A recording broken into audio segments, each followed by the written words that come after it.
우리를 거르려면 라는 제목으로 여러분하고 나누기로 합니다. 이 말씀은 좀 어제 사실 새벽 기도를 했는데 우리 현지자매를 기도해 주는데 갑자기 이 장면을 하나님이 딱 보여주셨어요. 이거를 좀 더 말씀을 나눠야겠다 생각을 했어요. 여러분의 믿음에 좀 도전이 되기를 바랍니다. 우리는 이제 이 세상을 살다 보면 여러 가지 어려움을 당할 수도 있고 해결해야 될 과제들을 또 생긴단 말이에요. 그죠? 살다 보면. 근데 우리가 많은 경우에 내 능력과 지혜를 의지해서 해결해 보려고 막 애쓰다가 넘어지기도 하고 어쩔 때는 그냥 하다 안 되니까 에이 포기해버려 이러기도 한단 말이에요. 우리는 그죠? 우리가 이제 막 우리 무슨 선교 대회나 이런 데 가면 젊을 때 특히 그런 경험들을 많이 하게 되는데 막 마음이 막 뜨거워져가지고 막 하나님 제가 주를 위해서 죽겠습니다. 오늘 이게 미랄이라는 찬양을 내 생명 다 바쳐 주님을 사랑하겠습니다. 이렇게 막 마음이 뜨거워져가지고 주님을 위해서 막 달려가다가 열심히 달려가는데 갑작스럽게 내 앞에 등장한 방해물이나 어떤 방해하는 사람이 나타나게 되면 우리는 금세 마음이 무너져 내려오고, 그죠? 그래 낙심하기도 한단 말이에요. 여러분이 잘 아는 그 엘리야 대선지자, 아주 대선지자. 엘리야는 능력이 많은 선지자였어요. 갈멜산 영적 전투에서 바알 제사장들 450명과 함께 영적 전투를 하잖아요, 그죠? 열왕기상 18장에 나와요. 그 엘리야가 기도하니까 하늘에서 불이 내렸어요. 그죠? 불이 내렸는데 바알 제사장들 450명이 아무리 자기네 신을 불러서 재물을 태워달라고 해도 하루 종일 해도 아무 소식이 없어요. 왜냐하면 가짜 신이니까. 근데 엘리야가 기도를 하기 전에 여기 물 네동동이 가득 부어와. 그리고 재물하고 나무에 부어. 얼마나 물을 많이 부었는지 그 재물 주변에 또랑이 생겨 물이 막 흥건하게 된 거예요. 그 나무가 젖으면 불에 타요, 안 타요? 안 타잖아요. 그죠? 근데 재물과 나무가 그 네동이의 물로 가득 흠뻑 적시고 나서 기도를 했어요. 엘리야가 간절히 기도하니까 그 하늘에서 불이 내려서 순식간에 다 재물과 나무와 물이 다 사라졌어요. 다 타버렸어요. 그래서 이 갈멜살 전투에 이 450대 영적 전투에서 대승을 거두게 되는 거죠. 이게 누가 한 거예요? 엘리야가 한 거예요? 하나님이 하신 거죠. 그런데 이 소식을 들은 아하방의 부인 누구죠? 이름이?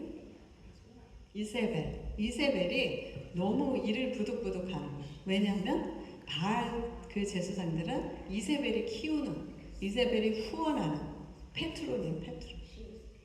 이세벨이 아주 애지중지하는 바알 제사장 450명을 엘리야 한 사람이 다 없애버렸다는, 제거했다는 소식을 듣고 이제 분노한 거예요.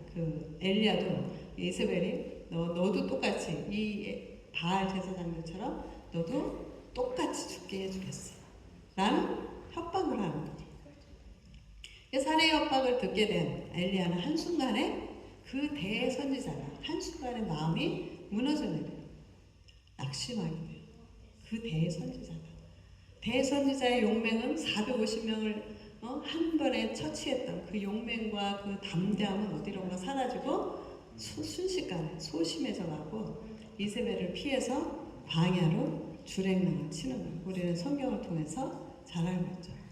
우리에게 위로가 되는 거예요. 대선지자도 이러는데 하물며 그래서 우리에게 위로가 되는 스토리예요. 우리도 그럴 수 있는 거예요. 그죠? 엘리야도 그럴 수 있는데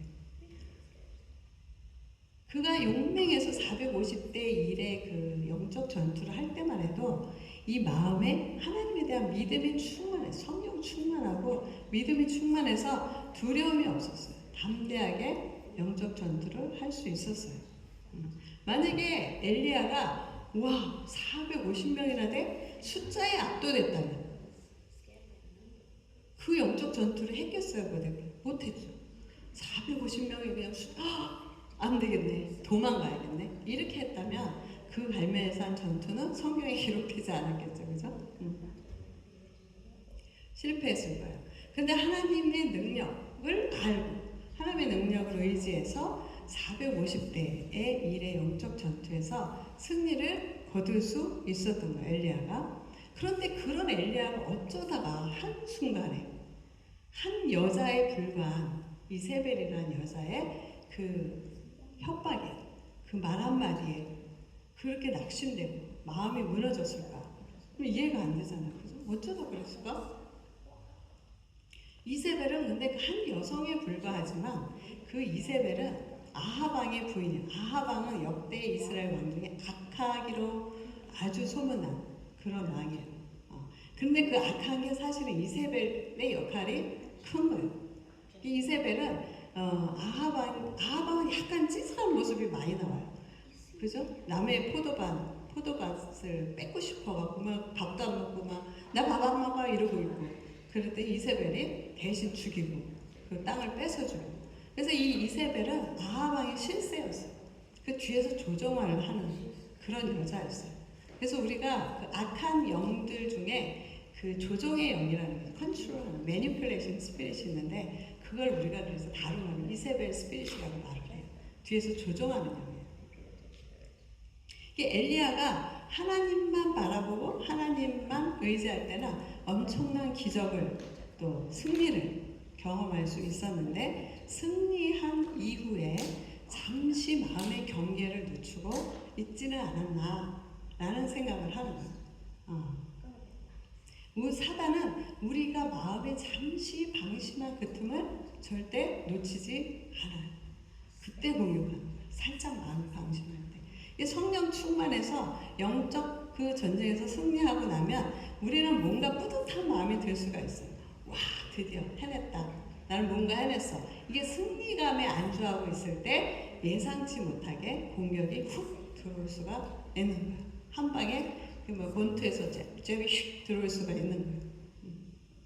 그래서 제가 전에 한번 말씀드렸나 모르겠는데, 그 런던에 계신 큰 교회 목사님이 한번 얘기하신 건데, 늘 욕을 많이 하시는 분이라고 했어요. 그래서 이제 욕을 너무, 어머니가 욕을 많이 하셨대요. 자기도 늘 욕을 입에 달고 사셨대요.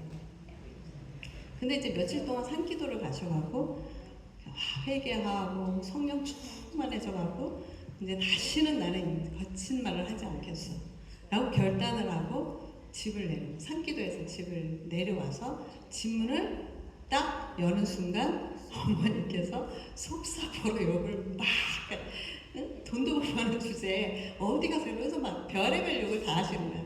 그 순간 목사님이 성령 충만한 건 어디 원대감도 없어지고 그냥 분노가 확 끌어올라서 욕이 그냥 자기도 모르게 나오는 거야. 이게 순간이에요. 승리한 다음이 어떤 면에서 보면 굉장히 위험한 순간일 수도 있어요.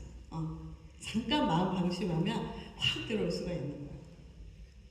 성경에는 이렇게 많은 주의 종들이 주님과 동행하는 엄청난 기적들을 또 체험한 그런 사건들이 많이 나와 있어요. 그죠?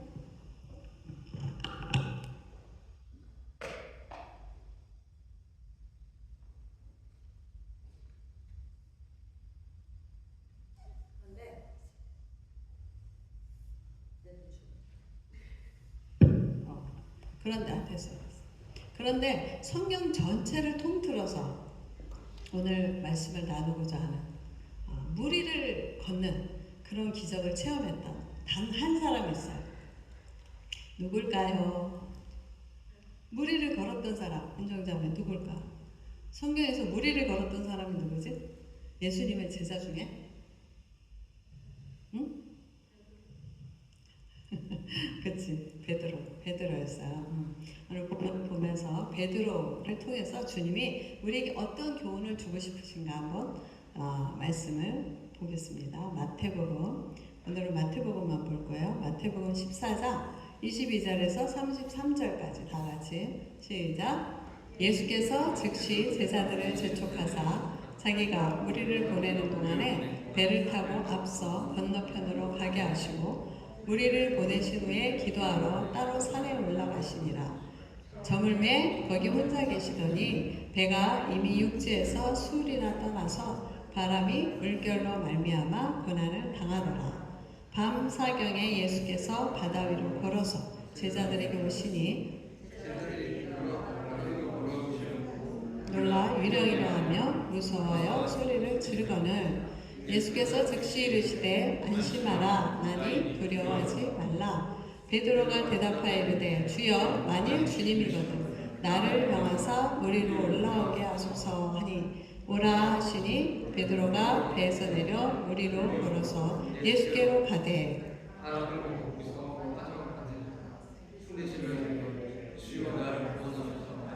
예수께서 즉시 손을 내밀어 그를 붙잡으시며 이르시되 믿음이 작은 자여 왜 의심하였느냐 하시고 배에 함께 오르매 바람이 그치는지라. 배에 있는 사람들이 예수께 절하며 이르되 진실로 하나님의 아들이로소이다 하더라. 아멘. 우리는 이 말씀 마태복음의 이 무리를 걷는 베드로의 스토리를 굉장히 잘 알 거예요. 이 말씀은 배경을 먼저 생각을 해보면 이 앞전에서 바로 예수님께서 오병이어의 기적을 이루신 그 다음에 있었던 사건이에요. 오병이어의 기적을 보이시고 이제 베드로를 통해서 우리에게 말씀하고 있는 내용이에요. 그래서 예수님께서 주신 그 수천 명, 5천 명이나 되는 수많은 사람들이 예수님이 주시는 그 빵과 생선으로 배를 불린 다음에 이제 예수님하고 같이 있고 싶은 거죠. 떠나고 싶지 않아. 먹을 걸 주니까, 먹을 거 공짜로 주니까, 그죠? 뭐 어디 가겠어요? 들판에서 안 가고 싶은 거죠.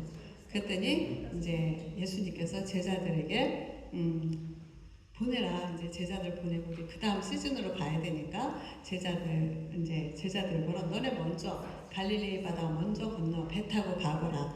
나는 무리를 보낼게. 그런 거예요. 그래서 무리를 다 보내시고 제자들은 이제 여기가 갈릴리 바다라고 성경에 써 있지만 사실 바다는 아니에요. 이게 호수인데 워낙 커갖고 이제 성경에서 바다라고 표현을 했지만 예수님은 사역의 갈릴리 그 호수를 중심으로 배를 타고 왔다 갔다 하시면서 유대 지역과 이방 지역을 왔다 갔다 하시면서 양쪽을 다 사역을 하시는 거예요. 갈릴리 호수예요. 그래서 그 호수를 건너가지 않고 제자들만 보내줬어요. 왜 그러셨을까? 왜 예수님은 자기 같이 안 가고 제자들과 같이 안 가고 제자들만 배 타고 먼저 가라고 했어요. 예수님 어떻게 가시려고? 혼자 배 하나 빌려서 혼자 가시려고 했을까? 제자들만 먼저 보냈어요. 그죠? 근데 그 다음 절에 보니까 나와 이유가 예수님이 어떻게 했대요? 무리를 보내신 후에 기도하러 따로 산에 올라가시니 저물매 거기 혼자 계시니라. 저물 때까지 거기서 혼자 예수님께서 하나님 아버지와 기도로 소통하기 위해서 저물 때까지 늦게까지 산기도하러 가신 거예요. 예수님은 무슨 기도를 했을까? 하나님 아버지와 무슨 대화를 나누셨을까? 또 생각해 볼 수 있겠죠. 방금 있었던 오병이어 기적에 대해서 하나님 이러한 놀라운 이적을 일으켜주신 아버지 감사합니다. 뭐 감사기도 할 수도 있고 그 다음 사역에 대해서 아버지와 또 상의를 했을 수도 있죠. 그래서 예수님은 그 엄청난 사역을 하면서 단 한 번도 자기 뜻대로 한 적이 없다고 하셨어요. 늘 아버지께서 하시는 대로. 그래서 늘 아버지와 늘 대화, 소통을 늘 하고 있었던 거예요. 그렇죠? 그런데 제자들이 배를 타고 배가 이제 육지로부터 이렇게 한참이나 떨어져 아마 호수 가운데쯤 갔지 않았을까. 그 가운데 갔는데 갑자기 무슨 일이 벌어졌어요. 갑자기 심한 바람이 풍랑이 불어오기 시작한 거예요. 물결이 막 엄청나게 출렁거리는 거예요. 그래서 갈릴리 호수는 저번에 옛날에 아주 무슨 다큐를 봤는데 거기는 원래 그 풍파가 많이 일어난대요. 갈릴리 그 호수가 원래 바람이 많이 일어난대요. 그곳은 유명하대요. 그거로. 어쨌든 간에 그 갑자기 풍파가 몰아닥쳐. 배가 막 출렁출렁 하는 거. 죽을 거면 배가 막 물이 막 배 안으로 들어오고 난리가 나는 거예요. 그래서 막 이 제자들이 막 어떻게 경화 없이 막 너무 죽을까봐 두려워하고 있는데 그 성경에 보니까 밤 사경은 우리식으로 얘기하자면 새벽 3시에서 6시 사이래요. 그 당시에 로마 사람들은 그 시간을 3시간 단위로 이렇게 동그라미면 한 3시간 단위잖아요. 그죠? 3시간 단위로 새벽 3시에서 6시면 거기가 이제 사경인 거예요. 완전 새벽이죠. 제일 깜깜할 때. 그 밤 사경에 예수님이 바다 위로 유유하게 쭉 걸어오시는 거예요. 그 제자들이 보고 너무 놀래게 해서 그 당시에 또 흰옷을 많이 입었잖아요. 그죠? 그 흰옷을 입었으니 유령인가 생각하고 엄청 놀랐어요. 아마 여러분들이 그 장면을 상상을 해봐요. 지금 여러분들이 막 풍랑이 막 난리가 나고 좀 죽을 것 같고 막 비바람 몰아치고 근데 저기서 흰옷 입은 법가가 싹 가까이 와요. 얼마나 무서웠겠어요. 그죠? 난리가 나는 거죠. 그렇지 않아도 무서운데 엎친 데 덮친 게 없고 뭔가 흰 것이 막 가까이 오는 거야. 그래 더 죽을 맛인 거. 너무 무서워서 유량이 다 그랬겠죠. 누군가가. 그랬더니 뭐라 그래요? 예수님이 안심하라. 주미 나야. 목소리 알아보는 거야. 예수님의 목소리인 거야. 근데 베드로가 딱 보더니 뭐라 그래요? 갑자기 막 용기가 생겼어. 그럼 뭐야? 주여? 아니 주님이시거든. 나를 명하사 무리로 오라 하소서. 나를 오라고 해주세요. 나한테 명령해 주세요. 말씀해 주세요. 그런 거예요. 우리가 예수님께서 내니 두려워 말라, 걱정하지 말라 이 말씀이 있어요. 여러분의 마음을 안심시켜줘요. 우리가 이 살면서 삶에 많은 풍랑이 있을 수 있고 어려움, 챌린지, 막 죽을 것 같은 그런 상황이고 힘들 때 이 말씀이 여러분의 마음에 들려지기를 축복합니다. 예수님이 여러분의 마음에 말씀하십니다. 안심하라, 따라. 주님이 나야, 두려워 마라. 이게 여러분의 마음 가운데 들려주시기를 축복합니다. 베드로가 28절에 예수님인 줄 알고 갑자기 물 위를 걷고 싶은 생각이 들었던 것 같아요. 예수님이 걸어오는 걸 보고. 진짜 예수님이 맞다면 나도 예수님처럼 물 위를 걸을 수 있게 오라고 해주세요. 자기가 가면 되는데 예수님한테 일단 말을 해달래. 오라고 말씀해달라고 요청을 해요. 이게 베드로는 예수님의 이 말의 능력과 권세를 얼마나 많이 체험했겠어요. 항상 수제자잖아요. 수도 없이 예수님이 일으켰던 기적은 성경으로 다 기록되지 않았대요. 이 세상에 책이 부족하다고 되어 있어요. 예수님이 한 기적을 다 기록하잖아요. 그러면 수제자들은 예수님이 했던 수없이 많은 그 기적들과 말씀의 능력을 체험했을 거예요. 그래서 베드로도 너무 잘 알고 있죠. 그래서 베드로가 예수님 저한테 오라고 말씀해 주세요. 그럼 나 갈 것 같아요. 할 수 있을 것 같아요. 그랬더니 예수님 뭐라고? 오케이? 한마디 해줘. 와. 그래서 오라고 말씀을 해주셨어요. 근데 이제 이 베드로는 예수님의 제자들 중에서 보면 이제 캐릭터를 우리가 보자면 굉장히 성격이 어떤 것 같아요? 베드로가 성격이 느긋한 성격이야? 어떤 성격이야? 굉장히 레디컬하고 급한 성격인 것 같아요. 그죠? 굉장히 성격이 급한 성격입니다. 그래서 베드로가 한 행동도 약간 행동파 제자인 것 같아요. 그죠? 그래서 이 베드로가 한 우리 이 복음, 복음 성경을 보면 뭐라고 되어 있어요? 예수님이, 이제 그 대제사장들에게 속한 그 사람들, 군사들이 몰려와서 감람산에 있던 예수님을 잡으러 왔을 때 누가 칼 들었어요? 칼을 들고 대제사장의 종 말구의 귀를 잘라버렸어요. 이게 누구예요? 베드로가 그랬어요. 성질이 급해요. 어디? 하고 딱 잘라버렸어요. 그리고 또 이제 제자들이 와서 그래서 사람들이 세례 요한에 대해서 뭐 선지자라고 엘리야라고 합니다. 막 그러니까 그럼 나에 대해서 뭐라고 하냐? 그랬을 때 베드로가 또 제일 먼저 손 들고 뭐라고 그래요? 예수님은 메시아이며 구원자이며 하나님의 아들입니다. 라고 막 자신있게 대답했어요. 이것도 베드로. 항상 1등이야. 뭐든지. 그 다음에 또 무슨 일이 있었어요? 또 예수님께서 나는 이 세상에 왕으로 온 게 아니야. 나는 죽으러 왔어. 난 죽으러 갈 거야. 라고 말하자 또 제일 먼저 손 들고 베드로가 뭐라 그래? 주님 절대 그런 일 아니라는 내 목숨 바쳐 주님 지켜주겠다고 그러는 거죠.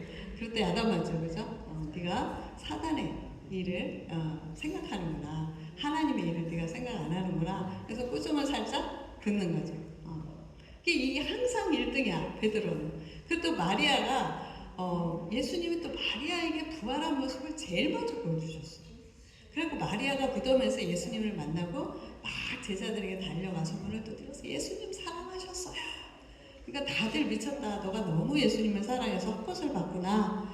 그런데 베드로는 또 일통으로 그 소리를 듣고 제일 먼저 또 무덤으로 또 신나게 달려가. 근데 이제 달리기 실력은 요한이 더 빨랐나 봐. 그래서 도착은 요한이 더 빨랐대. 근데 요한은 무덤을 들여다보지 않았어요. 근데 베드로만 직접 또 무덤에 들어가서 예수님이 진짜 살았나 있나 없나 시체를 확인했어요. 어쨌든 간에 이 베드로가 이 성격이 그런 성격이에요. 뭐든지 일동으로 나서서 행동하기를 좋아하는 그런 성품이었던 것 같아요. 그런데 이렇게 열심히 특심이고 행동파이던 베드로도 예수님이 붙들리고 공회에 잡혀가고 그러자 어떻게 되는 거예요? 나의 주인 마스터가 지금 카운슬 그 종교회의를 하는 그 공회에 잡혀가서 죽게 생긴 거예요. 그럼 이제 자기 제자들은 어떻게 됐어요? 제자들도 다 죽게 생긴 거예요. 그냥 갑자기 두려움이 없어진 거죠. 베드로도. 그래갖고 누군가 그 집의 종들이 여종이 너 봤어? 너 예수님 저 사람하고 같이 있었잖아. 했더니 3번을 부인하죠. 아니거든. 나 그 사람 아니거든.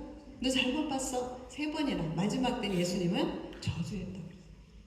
나 진짜 몰라. 예수님에 대해서 저주하는 말까지 했어요. 베드로가. 그렇게 한순간에 베드로의 자기 셀프 라이처스니스가 한순간에 그냥 무너져 내린 거죠. 그래서 오늘 29절에 보면 이제 다시 무리를 걷게 해달라는 그 베드로의 요청에 예수님께서 안 될 건데 너무 어려운 부탁을 하는데 라고 하시지 않으시고 오케이 come 오라고 하시고 너무 간단해. 와. 근데 베드로는 예수님이 그 come 오라는 그 말 한마디에 주저함이 없었어요. 바로 무리를 걷게 됐어요. 무리를 걷고 예수님께로 걸어갈 수가 있었어요. 그죠? 우리가 여러분이 만약 베드로처럼 무리를 걷고 싶다면 제일 먼저 우리는 무엇을 해야 할까요? 무리를 걷고 싶어. 나도 베드로처럼. 그럼 어떻게 해야 돼? 제일 먼저 뭘 해야 돼?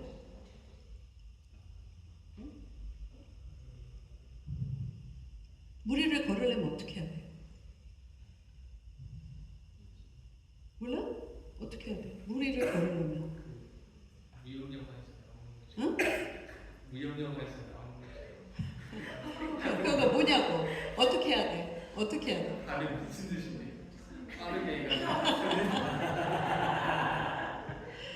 그치. 그 비슷했어. 발을 어떻게 해야 돼? 발을 어떻게 걸어? 발을 어떻게 해야 돼? 막 이렇게 걷는데 한마디로 얘기하자면 무리를 걸으려면 배 밖으로 나가야 돼. 오케이? 배 밖으로 나가야 무리를 걷는 거예요. 그죠? 그게 첫 번째 단계예요. 배 밖으로 나가야 돼. 근데 이 배 밖으로 나가기가 과연 쉬우냔 말이에요.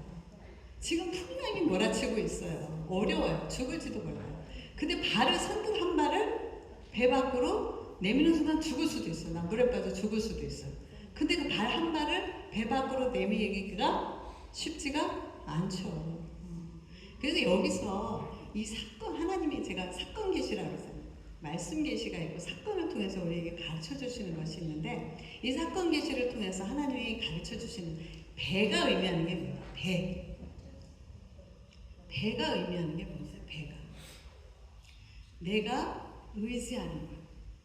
내가 나의 안전을 뭔가를 보장하는 어떤 환경이나 그런 시스템, 나의 시큐리티를 보장하는 그런 시스템.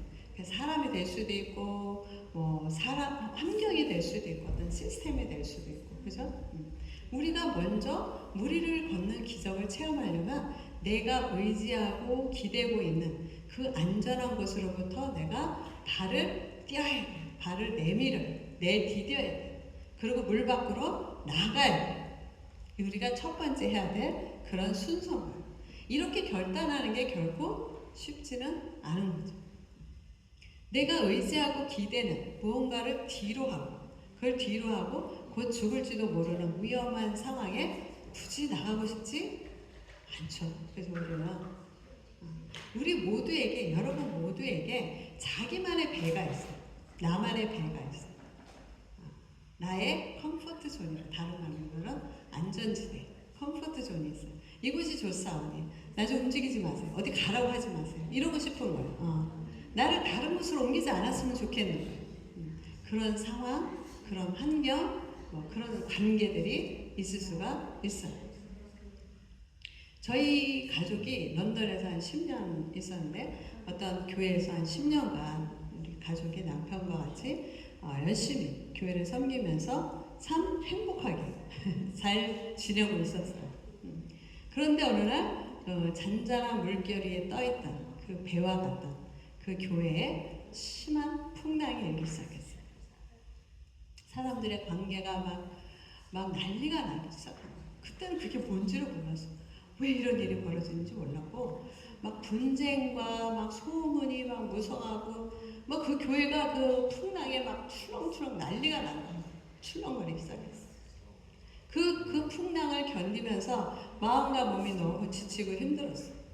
근데 이제 오 목사님이 기도를 한 몇 시간을 하시더니 하나님께서 배 밖으로 나가라고 했다.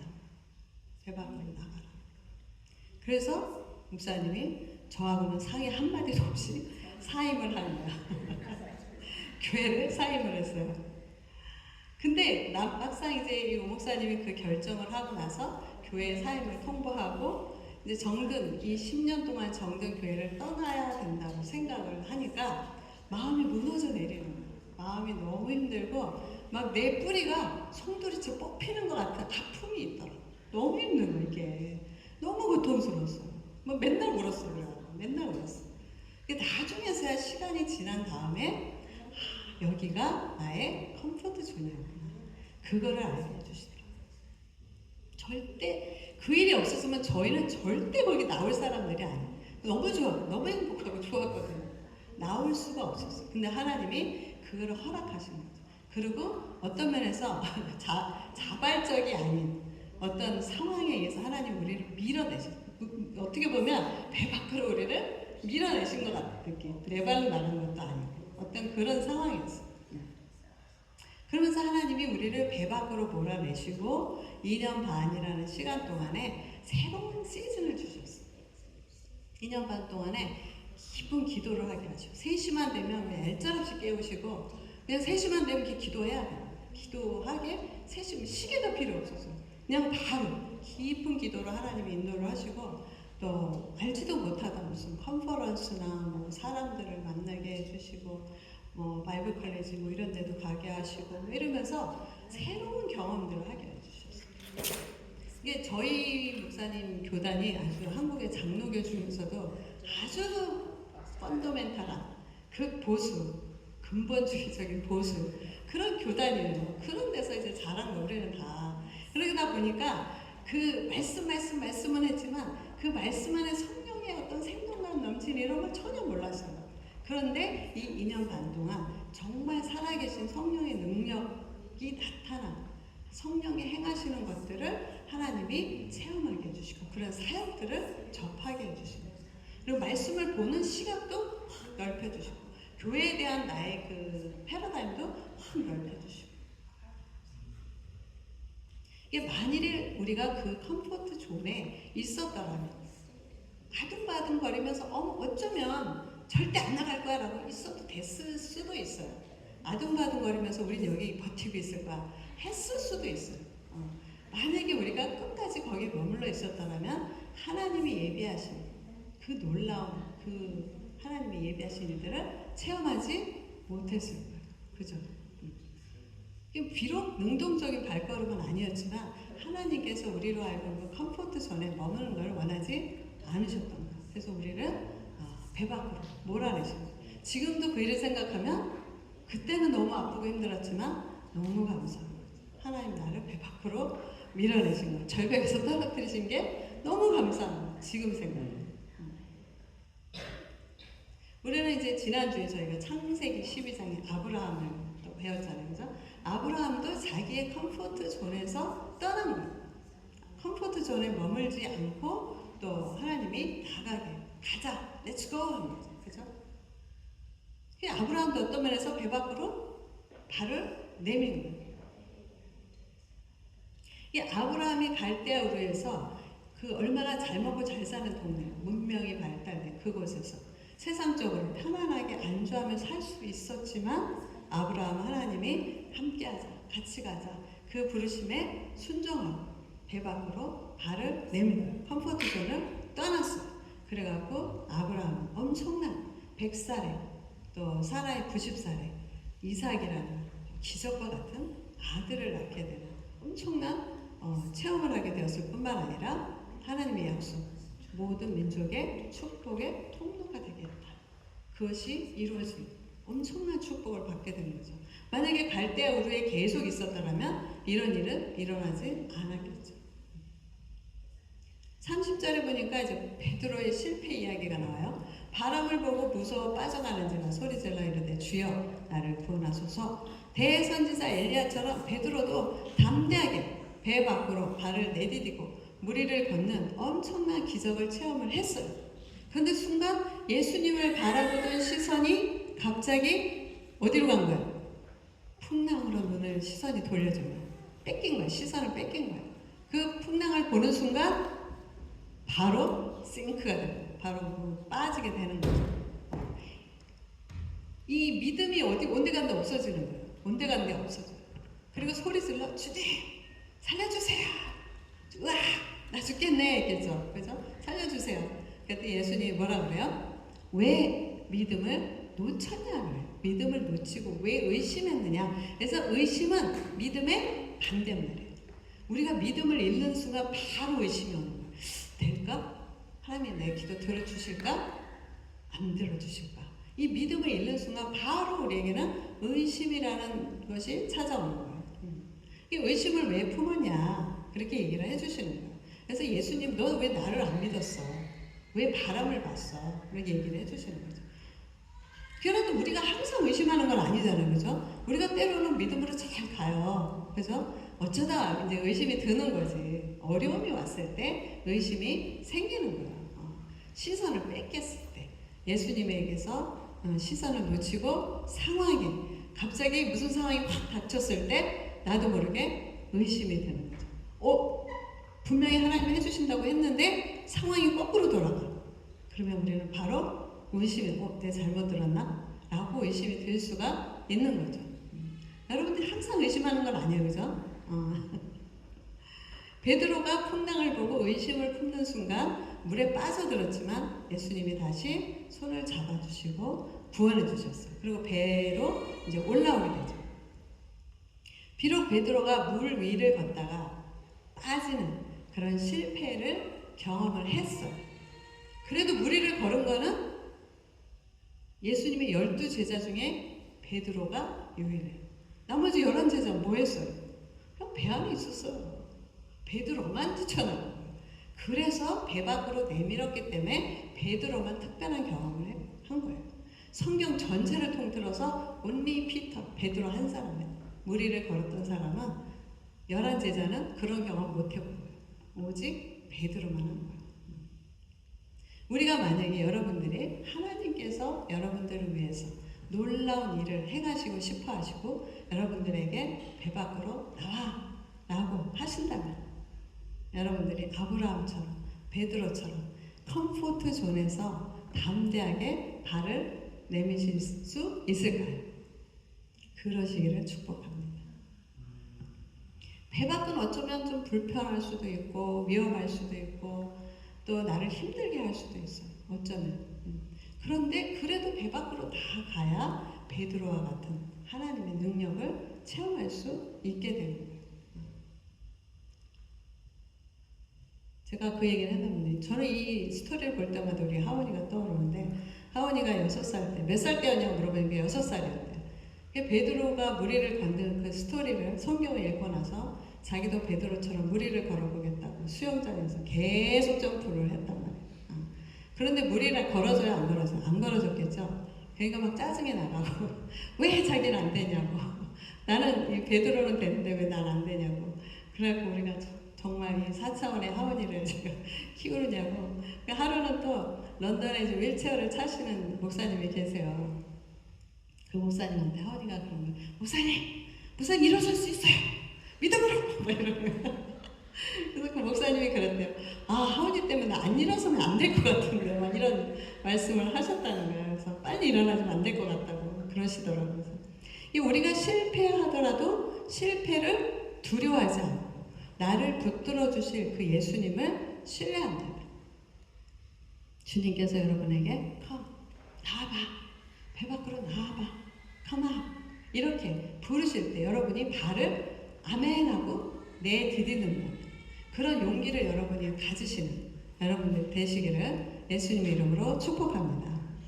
아멘. 네, 말씀을 맺겠습니다. 우리는 오늘 아브라함을 받고 또 엘리야 또 베드로가 하나님의 말씀을 전적으로 신뢰하고 주님께 시선을 고정하고 배 밖으로 나왔을 때 엄청난 능력을 체험하는 것을 보았어요.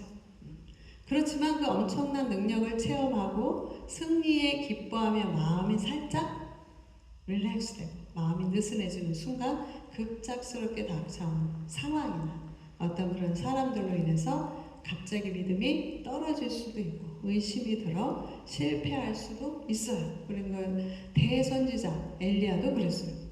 그러나 예수님께서는 우리의 실패를 통해서 교훈을 얻게 하시고 다시 회복시켜주고 리스토링 해주시고 또 구원해 주심을 또 우리가 알고 있어요. 그죠?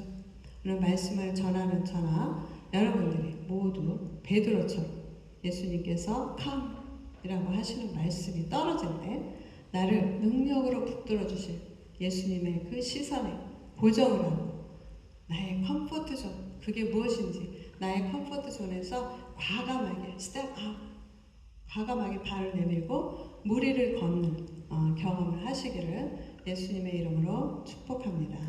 할렐루야. 네, 우리 다 같이 기도하겠습니다. 참 좋으신 하나님, 주님께서 우리를 이 세상에 보내신 것은 이 세상에서 그저 잘 먹고 잘 살라고 보낸 것이 아니라 많은 상황과 관계들을 통하여 하나님을 더 알게 하시고 살아계신 하나님의 놀라운 능력을 체험하게 하시기 위함임을 또 우리가 오늘 알았습니다. 우리는 주어진 상황에 쉽게 자족하며 안주하기를 좋아합니다. 오늘도 우리의 믿음에 도전하시며 또 배 밖으로 나오라고 하시는 컴포트존에서 나오라고 하시는 주님의 말씀에 순종하기 원합니다.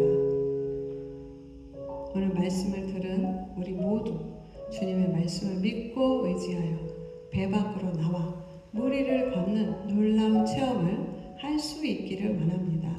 우리에게 이러한 믿음을 더하여 주시고 순종할 수 있는 마음을 주십시오. 다 같이 기도하겠습니다.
주님께서 우리 각자에게 배 밖에 나오라고 하시는 그 말씀은 우리가 들을 수 있는 또 순종할 수 있는 믿음을 또 원합니다.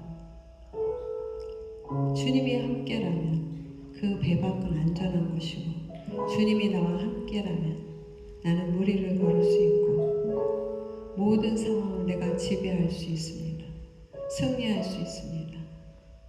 주님이 함께라면 주님의 모든 능력과 권세를 공유할 수 있습니다. 어떠한 순간에도 환경이나 환란에 우리의 시선이 빼앗기지 않기를 원합니다. 혹여 우리가 실패하더라도 꾸짖지 아니하시고 우리를 구원의 길로 다시 회복시켜 주시고 인도해 주시는 주님을 또 우리가 믿습니다.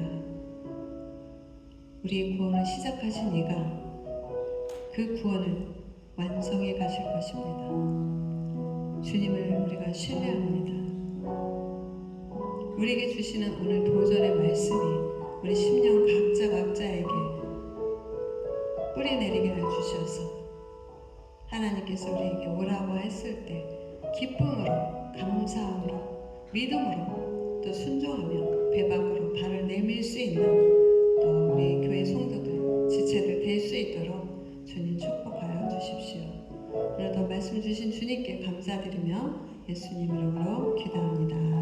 아멘. 이제는 우리 주 예수 그리스도의 은혜와 하나님의 한량없는 사랑과 성령님의 임재하심과 교통하심이 또 무리를 걷겠다고 배 밖으로 내 발을 내밀겠다고 주님 오라고 하십시오라고 고백하는 하나님의 사랑하는 자녀들 머리 위에 이제로부터 영원 무궁토록 함께 계실지어다.